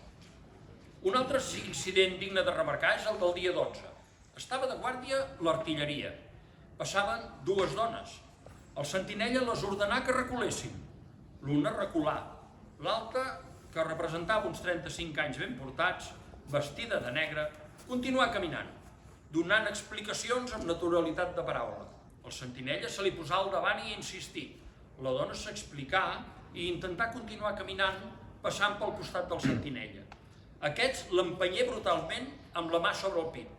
La dona, sense alterar-se, continuà intentant caminar. Sorollosa plantofada del soldat a la dona, que continua volent avançar com si no passés res, malgrat que les mans del soldat l'agafaven i la colpejaven repetidament entre coll i cintura. La dona ja era 2 passos més enllà del soldat. Aquest carregà el fusell i quasi l'encara la dona per un moment, tornant seguidament a colpejar-la. Un dels cops de puny toca la cara de la dona i les ulleres li van caure. Ella recollí les ulleres, apenes acalorada, continuà donant explicacions i amb els seus intents de seguir el seu camí, a l'últim, el soldat, cansat d'agafar-la i d'empènyer-la, cridà al caporal de guàrdia. No en sé res més, però les guàrdies les feien alternades l'artilleria i la infanteria. Aquell sentinella era artiller i des d'aquell dia l'artilleria no ha fet cap més guàrdia. Per ironia, la tarda del mateix dia, després del relleu de la guàrdia d'artilleria, els sentinelles foren també anormals, però en bondat, arribant a l'extrem de deixar parlar familiars varis del carrer empresos. Crec que un dels companys l'anaren a buscar fins i tot al pati i va parlar més d'un quart amb la seva filla, i el sentinella vigilava perquè no els atrapessin. És curiosa la guàrdia. Un sentinella apunta i tira les finestres sense avisar, i el que el substitueix, si veu algun vianant que tira un petó o fa adéu a la presó, es gira d'esquena i s'amaga la garita per no molestar. Aquests últims, per sort, són més que els primers. Abans d'ahir, el cabo de guàrdia va cridar rient a unes noies que, marxant de la presó, anaven a quedar amagades a la torta del carrer. «Media vuelta! Ja, media vuelta!» Mentre avui no han deixat passar ni a un home amb un burro i un carret. Ara en Carles ens llegirà el text de les nits de picada. Que és dels més punyents perquè és quan es veu realment l'angoixa del moment present que es viu allò insistentment. No? Carles, si vinguessis aquí poder projectaríem millor cap a dalt. M'aixecaré des d'aquí. Aquí. No sigui... Molta. Carta del 4 d'abril. A l'hora del recompte, entrant sa pinya, trist, comptar, i al sortir va dir la temuda frase: «Buenas noches». No sé si saps que sempre es despedeix amb un «No hay nada, señores, buenas noches», que normalment és celebrat amb uns minuts de ball, jocs acrobàtics, cors improvisats i sempre amb un gran sospir que ens eixampla el pit. Aquell dia, en sa pinya, al sortir, va emportar-se la mobilitat dels ulls i dels músculs de la cara. Per un moment tothom restà aquí. Sa pinya era un vigilant, no? Un dels encarregats de gestionar. Carta del 27 de juny del 40. A 11:45 l'imaginari ens ha dit que eren 10 i que no n'hi havia a totes les cel·les. Els llums s'han encès a 11:45. El vigia ens ha enterat que en sortia un de la primera i qui era. No espera els de la segona pel perill que el vegin, degut a la portella que tapa el forat. Uns moments després sentim les claus de la nostra porta. Abans de fer córrer el forrellat, algú de fora aixeca la fusta i mira pel forat. Entra el Julio i el cabo Cornetes és a la porta. Llegeix. Andrés Campasol, afegint seguit. Los demás descansad tranquilos. Jo he tardat unes fraccions de segon a adonar-me de qui era i, segons m'han assegurat després, l'interessat ha fet un fort sospir com si l'haguessin punxat. Jo no l'he sentit, però segurament per estar atent a pensar qui era i, per tant, distret, doncs l'han sentit bé tots els altres de la cel·la. Mentre es vesteix, murmura: essent innocent, haver de morir essent innocent. Es despedeix de tots, encaixant i abraçant-se, i dos li fan un sorollós petó. Ell ha anat repetint que era innocent fins a ésser fora de la cel·la. Els que s'havien quedat vestits o s'havien vestit nerviosos a 11:45 es despullen entre comentaris. La majoria amb els ulls negats, mentre se sent el forrellat de la quarta i després el de la quinta. Tot seguit s'apaguen els llums. A la segona cel·la ens transmet que n'hi ha un de la primera cel·la i dos de la segona. Retransmetem a la quarta afegint-hi un de la tercera. Poc després la quarta ens transmet que són 4 de la quinta i 2 de la quarta. I així retransmetem a la segona afegint-hi un de la tercera, o sigui la nostra. En Campasol feia 9 mesos i mig que era aquí a la nevera i tenia molt bones impressions i documents. En Canals coneix el seu cas. Fa 3 dies vingué a canviar la bombeta de la cel·la i em va parlar. Ningú suposava fos ell l'elegit. I això és barat els que es tenen per més segurs de sortir. Josep, un moment. Has llegit uns textos que feien una referència de mossèn Feliu. Sí, en continuem parlant. Aquest mossèn Feliu era un capellà del bisbat de Girona que arriba amb el Franco i aleshores no para d'estar a les presons apretant, no per treure'ls, sinó que es confessin abans de ser fusellats. I no va parar durant molt de temps. Després va continuar quan el ritme, diguéssim, va flaquejar. Ell va continuar aquí i era capellà del bisbat de Girona. Per tant, era allò ben bé insistent a tothom, allò demanant que es confessi, i gent li va dir que sí, d'altres van dir que no, però ell insistia. I al costat d'això, el 36, és a dir, abans de la guerra, hi havia un capellà de Girona, mossèn Mateu, que aquest li va tocar per feina, diguéssim, de ser capellà de les presons, abans de la guerra. I durant la guerra també, que esclar, ja no havia triat. Aleshores aquest es va portar molt bé intentant salvar tanta gent com va poder. Tant és així que quan es consolida el franquisme aquí, el volien fotre a la presó amb ell. I finalment el bisbe de Girona va fer gestions, el van treure del bisbat de Girona i se'n va anar a l'altra punta de Catalunya, però continuant de capellà, diguéssim, fins que es va morir, però allunyat d'aquí perquè hi havia capellans d'aquí que estaven en contra d'ell per l'actuació que havia fet o perquè havia dit que no apretava prou perquè es confessessin. I per anar arreglant més situacions de tensions. I el de mossèn aquest Mateu, si no m'equivoco, em penso que finalment en el seu poble ja en va continuar treballant allà, li han posat una placa d'agraïment per la seva actitud. Molt bé. Aquest Andreu Campassols per mi és important perquè jo quan vaig començar a escriure els textos l'arxiver i fins i tot els que havien publicat ja algun tros d'aquestes cartes no s'atrevien a posar tots els noms. Posaven el nom, aquí haurien posat Andreu C. i s'haurien quedat tan tranquils. Però esclar, això és que l'any 96 encara hi haguessin aquests reparts per poder posar noms i cognoms.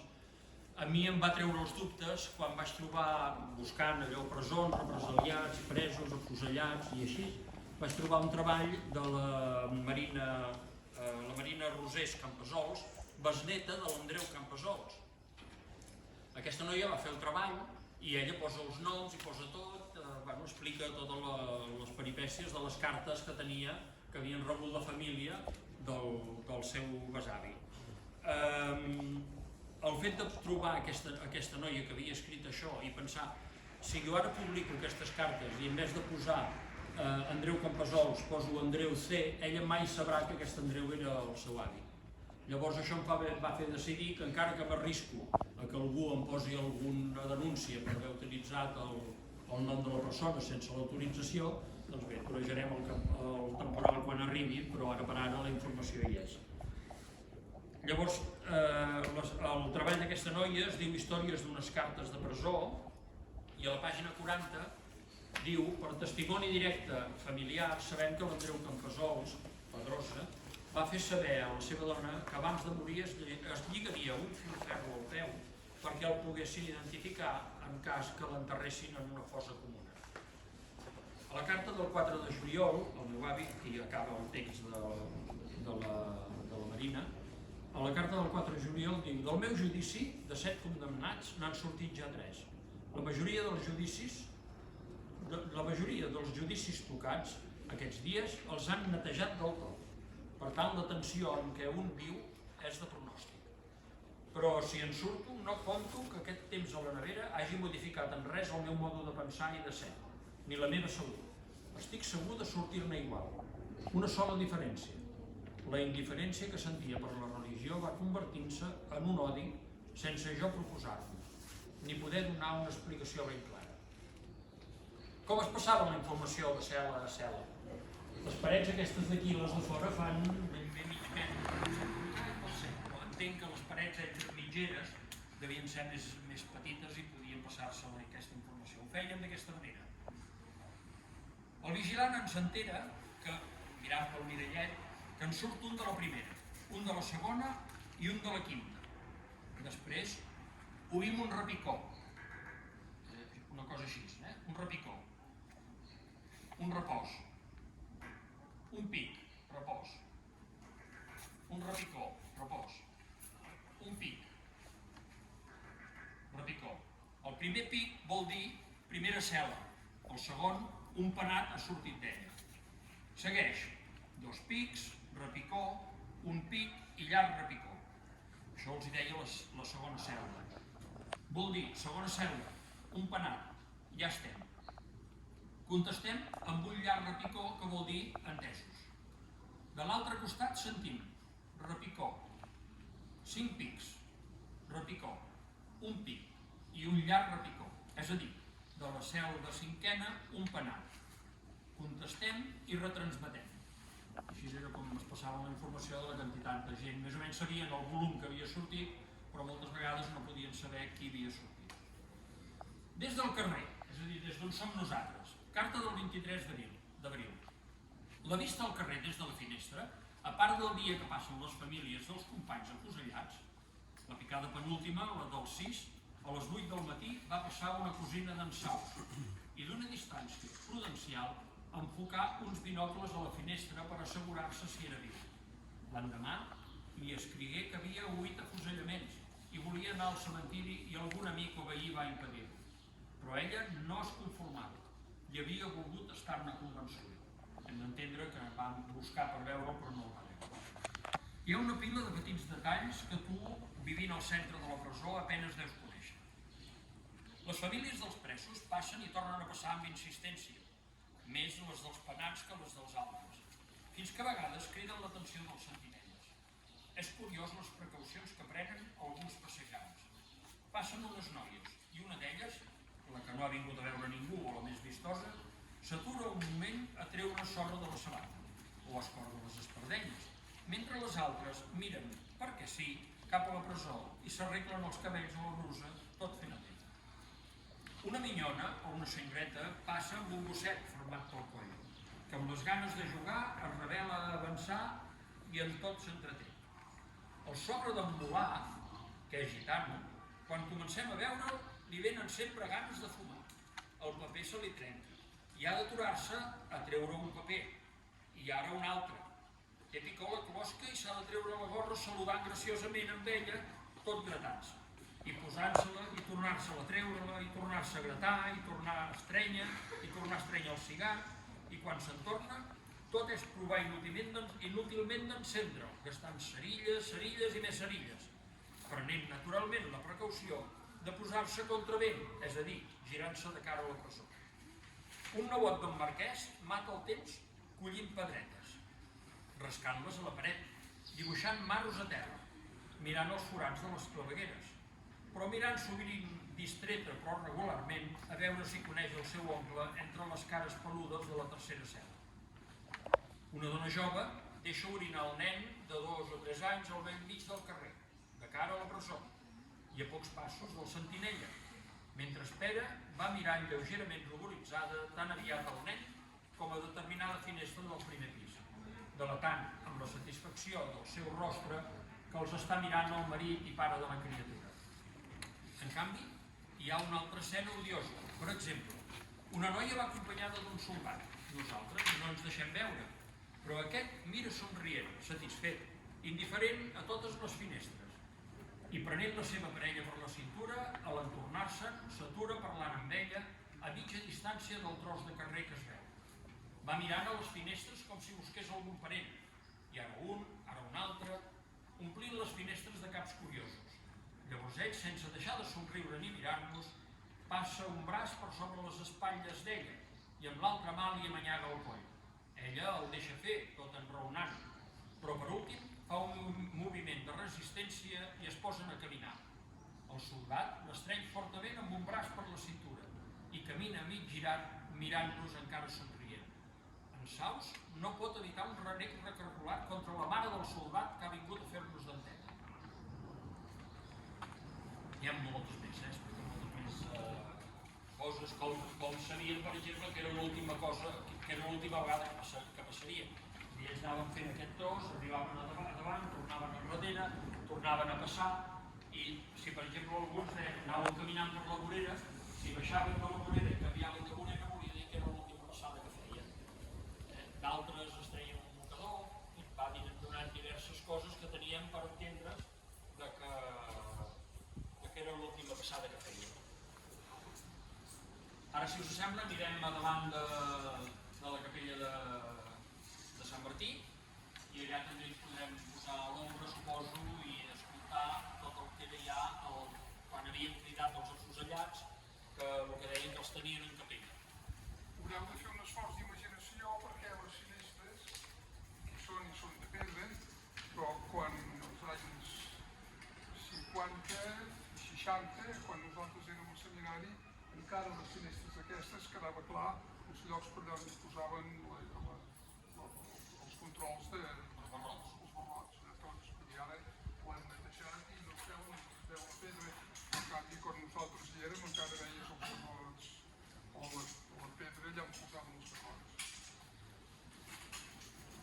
Molt bé, podem passar per baix també sovint, Aquí al costat veureu el memorial democràtic que parla del tema de la presó.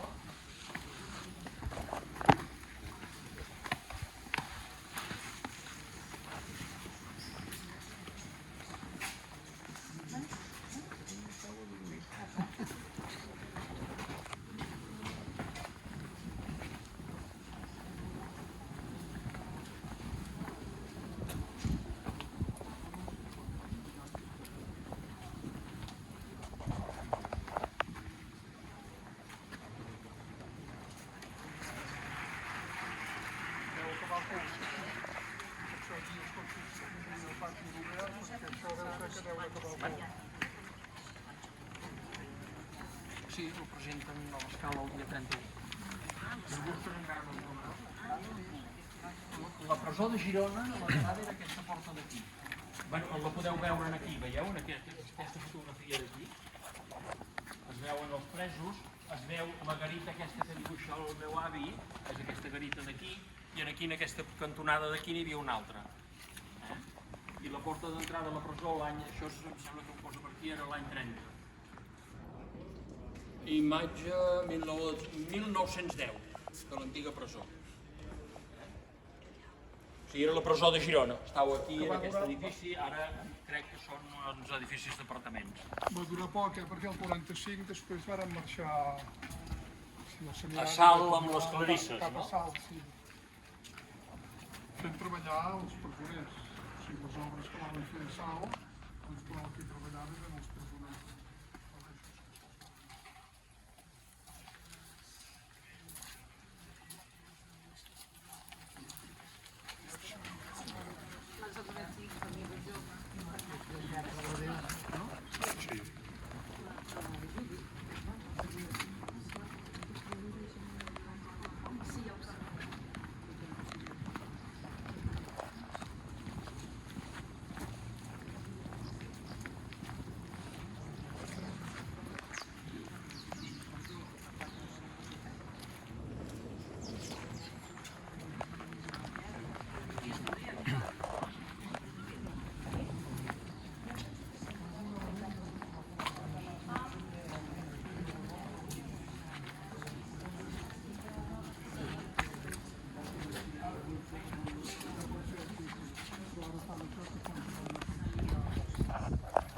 Els jesuïtes aquí, com hi havia a dalt, els hòsties ja, sense consagrar-los, hi ha un document del 7 o del 17 d'un mort per un estudiant que no fos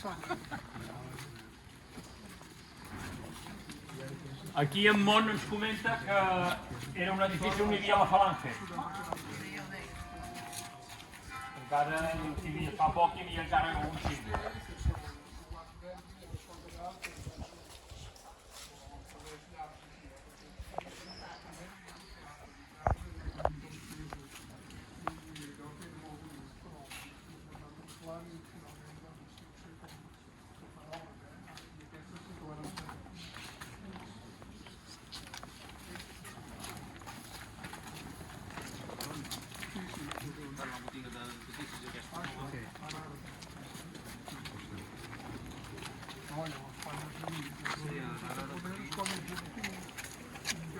Lo he hecho para aquí. Lo he hecho para aquí.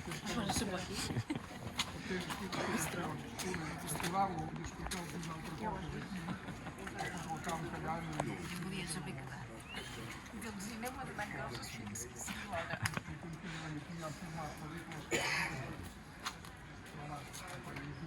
Això per filmar pel·lícules o explicar la història del país o de les Bé, per aquí és on baixaven els presos, a baix els esperava el camió que els portava al cementiri a fusellar. Si us sembla, baixem una mica més a baix que ens toqui l'ombra i comentem tot el que hi ha aquí, que hi estem una estona també. I ja hem acabat, No, aquesta és aquí dalt. Bueno, hi havia dos humanistes, hi havia els rics i els pobres.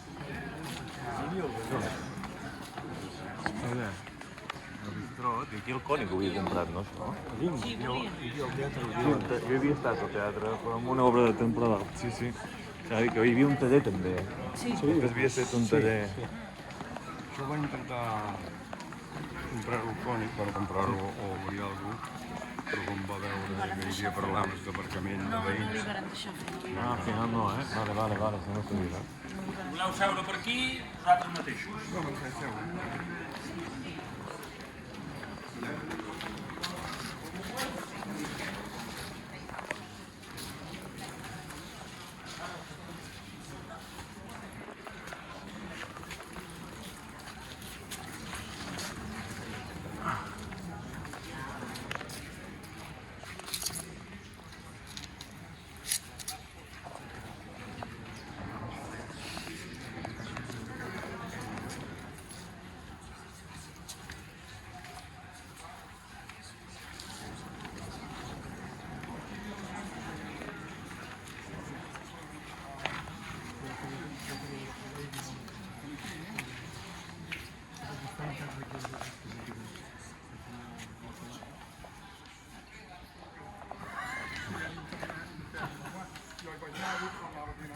Vinga, ara tocarem el tema aquest de Capella, que era el que passava quan havien tirat els afusellats i acabaven i havien d'anar ja a ser afusellats. Aquest capítol, tot el que llegirem ara, també pertany al treball de recerca de la besneta de l'Andreu Campassols, la Marina Rosés. Història d'unes cartes de presó. Les cartes en capella són les últimes cartes que els condemnats a mort feien per acomiadar-se dels seus familiars o bé per deixar constància de les seves últimes voluntats.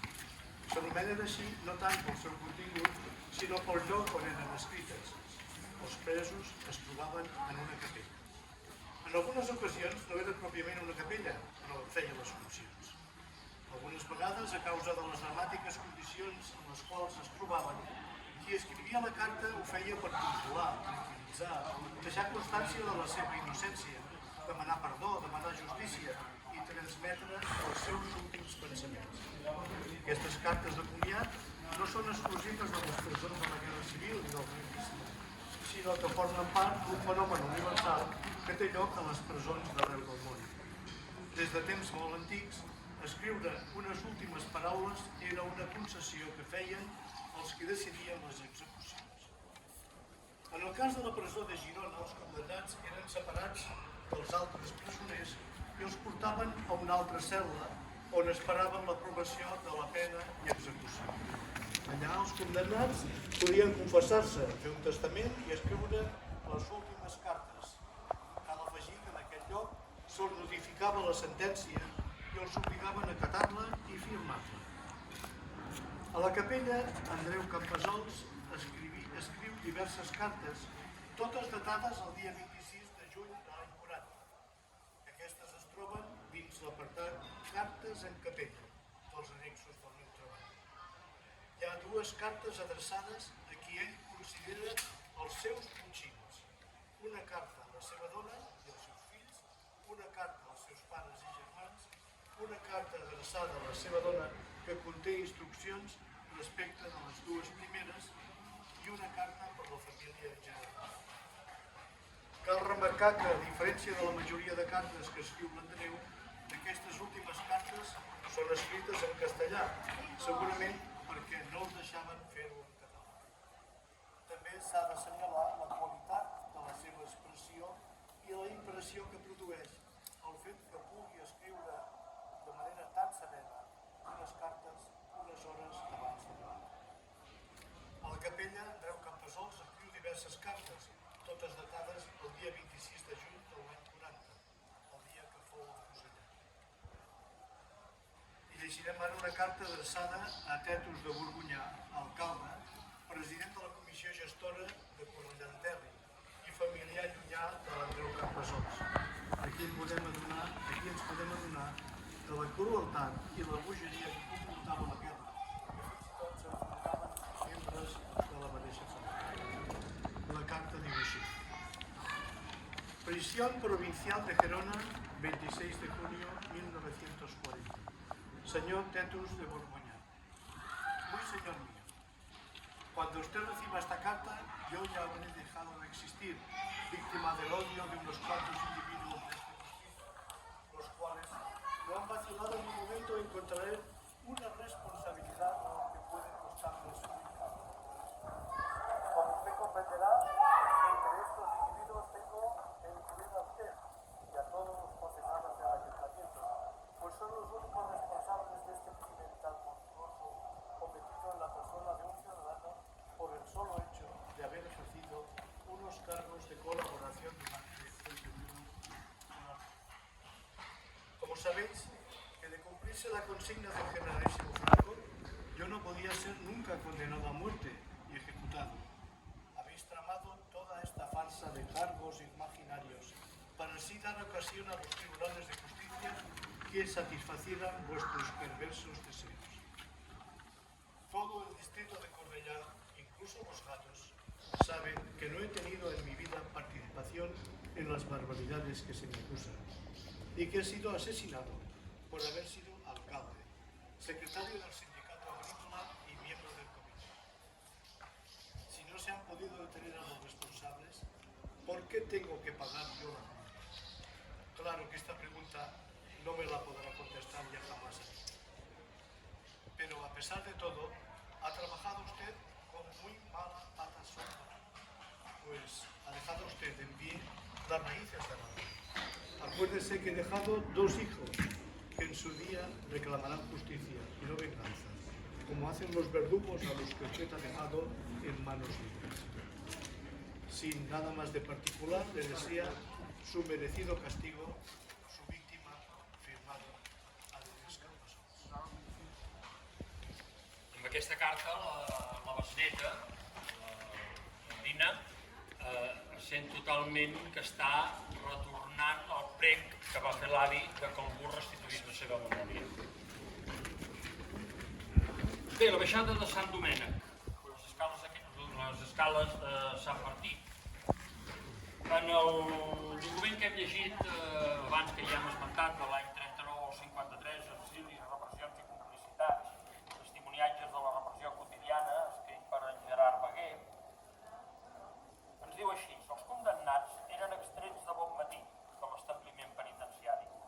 Quan la presó era el seminari de Girona, els reus eren conduïts en un camió o vehicle marca Chevrolet amb parafangs i escalonet per pujar-hi, i que no podien maniobrar pels carrers estrets de la Girona Vella, i s'havia d'esperar al carrer que surt de la plaça de l'Oli i s'endinsa cap a les escalinates de Sant Martí Sagosta.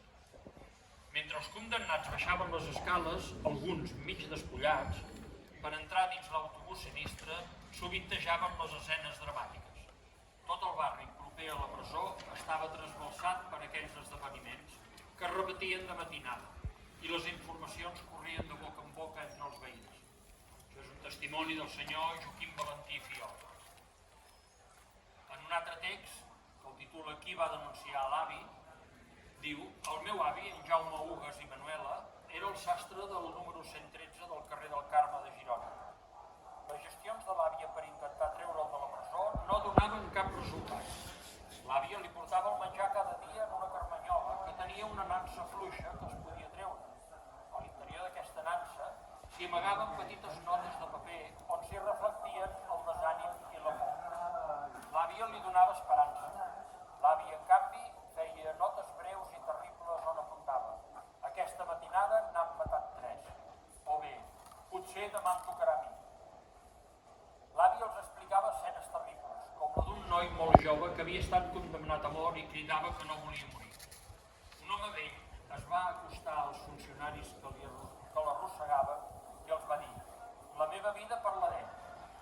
La resposta d'un militar seria difícil d'oblidar: usted a callar, que ya lo matarán cuando le toque. Anys més tard, a través d'un company de cel·la, van saber que l'avi es passava el dia plorant, incapaç de suportar el règim de terror de la presó. La família d'en Jaume Ugas era molt conscient del que podia passar-lo, perquè vivien moltes matinades al terror dels afusellaments. El camió que transportava els condemnats a mort passava just per davant de casa seva, per la sastreria casa del carrer del Carme. Des del llit estant sentien a vegades els càntics dels homes que anaven a matar al cementiri. Un dia hi passarà en Jaume, repetia l'àvia. La premsa silencià, com era manat, la notícia de l'acompliment de les penes de mort. El 1939 es donà la consigna per telegrama: reiterando órdenes anteriores, precisa periódicos abstenerse publicar consejos de guerra y ejecuciones no facilitados este Servicio Nacional de Prensa. Enemigos de España aprovechan imprudencia prensa para tejer falsa, infunda leyenda de terror sobre nuestra patria. Por dicha razón es necesario a todos observen estrictamente consignas cursadas. Això ho cita en J. Sinova, la censura de premsa durant el franquisme, l'any 1989, a la pàgina 238. Anotem com a contrast que totes les execucions dels condemnats a mort per judicis celebrats durant la Guerra Civil foren esmentades sempre a la premsa. Tampoc no hi era permesa la presència de públic espectador en els afusellaments, però sembla que alguns gironins poc escrupulosos presenciaven els afusellaments des de l'altra banda del riu Onyar, des de la via del Carrilet de Sant Feliu de Guíxols. El capellà de la presó, mossèn Evarist Feliu, sovint, després de l'execució, visitava els presos amb la sotana tacada de sang. Hauríem acabat amb l'apartat aquest de com marxaven d'aquí i ara llegirem un text que us pot ajudar si aneu a fer la visita al cementiri, on hi ha el Memorial Democràtic, el cementiri de Girona. És un text que es pot trobar a la pàgina web de l'Ajuntament, si el podeu buscar. Diu així: els morts en defensa de la República, l'Ajuntament de Girona, el 1981, de l'any 1939 al 1945. Les execucions. 510 persones foren afusellades al mur sud del cementiri de Girona entre el 8 de març del 39 i el 19 de gener de l'any 45. La major part, però, foren afusellades els 2 primers anys de la postguerra. 468 persones, el 90%, durant els 2 primers anys. No obstant això, l'any 1939 fou de llarg l'any amb més execucions, 369, el que representa gairebé 3 de cada 4 persones afusellades en total. Les execucions sempre solien ser en grup, principalment a l'any 39, i és precisament el recompte de persones executades el que il·lustra clarament la brutalitat de la repressió. L'any 39 foren habituals els afusellaments massius en grups de 20, 30 o 40 persones, amb dates tan colpidores com la del 28 de juliol del 39, 69 persones afusellades en un sol dia. Al llarg d'aquest primer any de postguerra, només en un cas s'afusellà una persona de forma individualitzada. Fou el 15 de març de 1939. La víctima va ser en Carles Rahola i Llorenç, periodista, editor i escriptor. La fossa comuna del cementiri de Girona. La fossa comuna de Girona ja era utilitzada abans de la guerra i destaquen els morts represaliats pel franquisme. Pitjor que una mort injusta, l'oblit. Això és el que desprèn del fet que els cossos de les persones afusellades no fossin retornades a les famílies, sinó que eren enterrats a la fossa comuna del cementiri. Arran precisament de la brutalitat de les execucions, a mitjan de juny del 39, la Comissió Gestora Municipal hagué d'aprovar l'ampliació de la fossa comuna mitjançant l'expropiació de terrenys adjacents. Cínicament, en la mateixa sessió en què es sol·licitava la concessió de la Creu de la Gran Cruz laureada de San Fernando per al general Queipo de Llany. A la fossa comuna no constava cap signe ni rotulació que permetés la identificació de les persones sepultades, ni la seva memòria. No fou fins molt més anys, molt més tard, que algunes famílies s'atreviren a posar algun minúscul rètol amb només el nom de la persona. El primer Ajuntament de la Represa Democràtica va fer una primera reordenació de l'espai l'any 1981.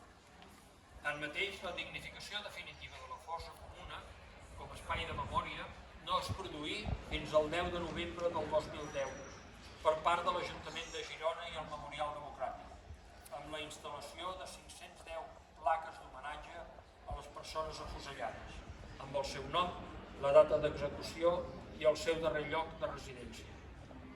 El 2010 es va dignificar l'espai amb la col·locació d'una placa que recorda el nom de les 510 persones afusellades i inhumades a la fossa comuna, noms i cognoms, data de l'execució i lloc del darrer veïnatge, amb una llegenda que contextualitza els fets històrics.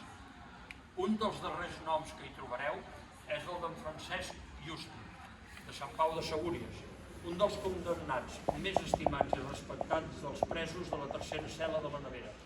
El fan afusellar just un mes després de que Josep Turón sortís de la cel·la, el 10 de desembre de 1940.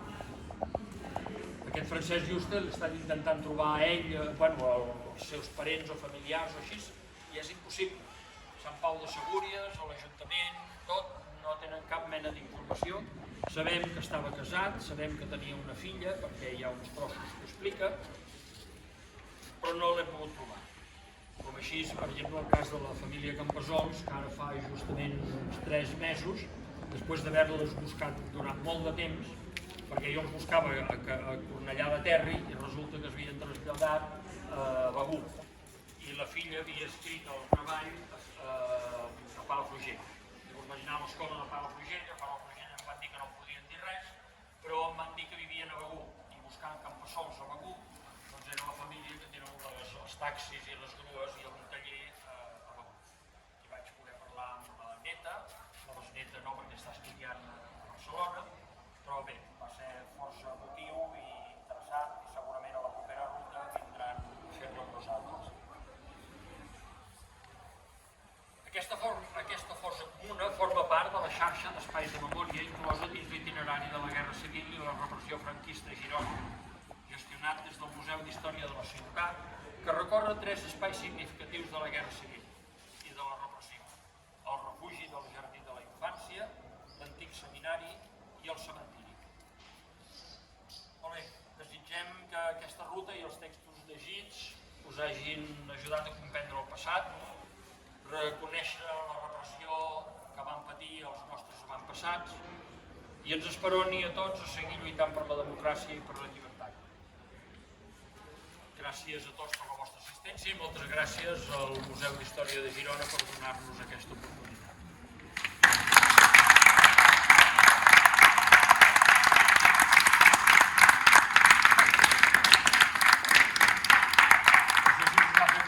Tot el tema de la lectura de textos, em cal acabar la 1, crec que hem arribat més o menys a l'hora.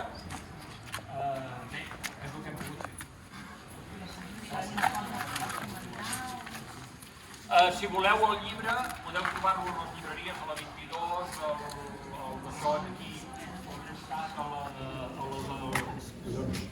a les Voltes, també en tenen, i ells en el museu en tenen uns quants també i està obert durant tot el dia. L'espai de la memòria del cementiri, per on està? L'espai aquest... Entrant a la porta gran de l'Ajuntament, al fons de tot ja està assenyalat, Ara no et voldria dir si és a l'esquerra o a la dreta, diria que és entrant a l'esquerra. Si es posen a tenir plaça esquerra, hi ha llistes de molts,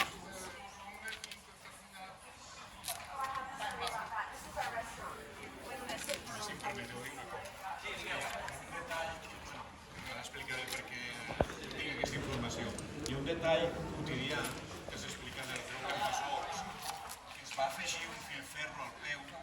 Clar, nosaltres no som conscients, però clar, la seva esperança és que aquell malsomni acabés aviat i tenien l'esperança de que la seva família el tragués de la fossa per donar-li una sepultura decent. Han passat 80 i pico anys i probablement això...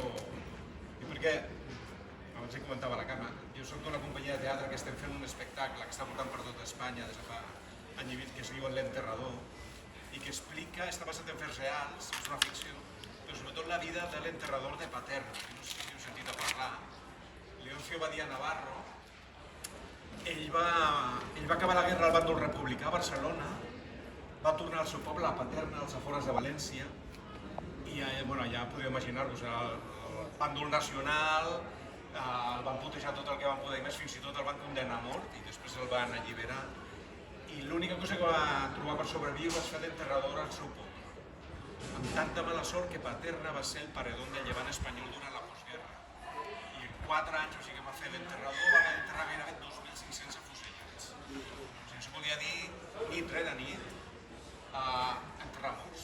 Però tot i així, i això és el que ens va colpir de la història, per això vam fer l'espectacle, ell va establir un sistema per identificar a tothom. Escrivia el nom dels afusellats en un paperet, el ficava dintre d'una ampolleta de vidre i l'ampolleta la col·locava sota el clatell. Guardava trossos de roba, botonets, ulleres, amb l'esperança també de que els familiars fessin el mateix procés. I de fet a les nits es va establir com una xarxa secreta de dones, perquè dels 2.500 afusellats sembla que només es van afusellar 20 dones. Doncs imagineu-vos, vídues, mares, filles, i anaven camagatotis a la nit a trobar-se amb l'enterrador perquè els digués on estava enterrat el seu familiar. Quan va fer l'espectacle a València, casualitats de la vida, bueno, aquell cap de setmana hi havia una fira internacional a València i els hotels estaven caríssims i vam anar a dormir a Paterna. I l'endemà, després de la primera funció de cara a la segona, a l'esmorzar vam dir, ja que estem aquí, després de tota la documentació que hem llegit, tota la recerca que hem fet, anem al cementiri de Paterna. Segur que va ser un dels dies més intensos de les nostres vides, estàvem ja tota la companyia, vam veure les fosses, a més les tenen com segmentades per oficis, els pagesos amb una banda, els manyers, etc. Vam parlar amb familiars, ens van portar a Paredón, que és un lloc que es diu el Terrer, que està com a 1 quilòmetre o així, amb corones de flors, amb bales. Quan ja marxàvem se'm va ocórrer preguntar si l'enterrador de Paterna estava enterrat allà. I me diu, i tant, pregunta-li a la filla que la tens davant. Maruja, la Maruja té 80 anys ara, a peu de tomba, semblava que estigués esperant. I vam explicar, mira, som una companyia de teatre de Barcelona, es va posar a plorar. I va calmar per sort, ja no va ser ella la que va començar a explicar coses i a nosaltres que no podíem parar de plorar. La van convidar a veure l'espectacle, ningú sabia res i quan va acabar l'espectacle, després dels aplaudiments va estar a saludar una velleta deliciosa que parava a dir, és igual que el meu pare, és igual que el meu pare. Fa una samarreta Imperio, que era la foto que ell conservava. Però va dir una cosa que ens ha portat a fer l'espectacle des de llavors i és ojalà que aquest espectacle serveixi perquè sobretot les joves generacions sàpiguen què va passar perquè no es torni a repetir. I per sort, la propera temporada a Barcelona ho farem per instituts, després d'haver-ho fet a teatres i bueno, és una mica un tancar el cert. Gràcies per...